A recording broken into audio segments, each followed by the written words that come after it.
laascaanood waa magaalo ku suntan halbeegga halganka adkaysiga iyo xudunta midnimada waxa ka soo xirmay albaabkii colaadaha iyo khilaafaadka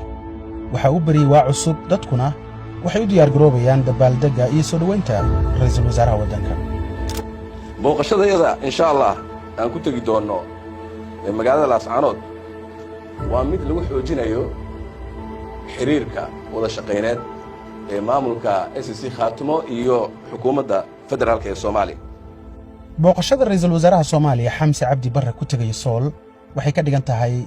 dhabaha horumarka SSC Khaatumo dib u heshiisiinta bulshada isku haynta dalka iyo midnimada qaranka Xamse wuxuu noqonayaa mas'uulkii ugu darajada sareeyay dawladda dhexe ee cagaha dhiga laascaanood isla markaana booqasho u gaar ah oo rasmi ah ku taga waana ra'iisul wasaarihii ugu horreeyay ee safar shaqo ku taga magaaladaas booqashadan kaliya ma ahan safar siyaasadeed waa calaamad muujinaysa rajo cusub iyo mustaqbal ifaya oo umadeed waa matalaad dhab ah iyo xuquuq ay leeyihiin dadka ku nool gobolada SSC waana ixtiraamka iyo dhageysiga codka bulsho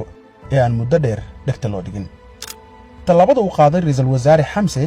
waxay tilmaamaysaa cadaalad iyo garab istaag dawladeed waa talaabo dhiirigelinaysa in dawladda dhexe ay ku fido dhammaan gobolada dalka lagana gudbo kala qaybsanaanta iyo muranada soo jireenka ra'iisul wasaaruhu wuxuu horay u taageeray nabadda Sool wuxuu waqti geliyay garab istaaga go'aanadii duubabka dhaqanka iyo dadka deegaanka kuwaasoo muddo dheer sugayay in codkooda la maqlo iyo in xuquuqdooda la ixtiraamo maanta laascaanood waxay si rasmi ah si sharci ah si sharaf iyo geesinimo leh u korbabanaya calanka Soomaaliya waxayna hoos tagaysaa dawladda federaalka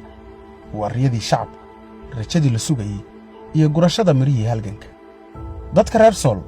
waxay dareemayaan in la maqlay la arkay lana aqoonsaday waxaana ku soo wajahan maalin ay qormi doonto taariikh aan duugoobin sumadna u noqota dib u midaynta ummadda Soomaaliyeed aad baan ugu qanacsanahay inuu yimaado waa ra'iisul wasaarihii koowaad ee aan soo dhaweynayno ee halkan yimaada waxaan soo dhaweynaynaa ra'iisul wasaarihii dabaaldegiisii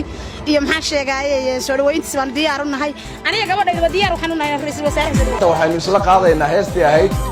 koobanibaadiyo sooyaalka luulka arigii lahaayo laaskii darwiishko